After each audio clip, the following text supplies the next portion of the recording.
So for today's video guys, ituro ko sa inyo paano mag screen recording sa all iPhones, sa lahat ng gumagamit ng iPhone. So ganito yung gagawin guys, punta kayo sa settings, tapos may nakikita kayong screen recording.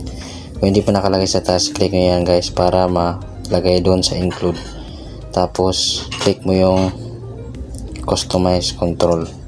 So sa akin mayroon na, ibabalik natin. So punta ka na sa settings, tapos i-click mo yung control center, tapos i-click yung customize control, tapos may nakalagay dyan screen recording. Dapat nakalagay yan sa taas guys, dapat ma-include yan. Tapos punta ka sa home, click mo yung icon ulit, tapos click yung control center, may nakalagay yan na parang product na pula.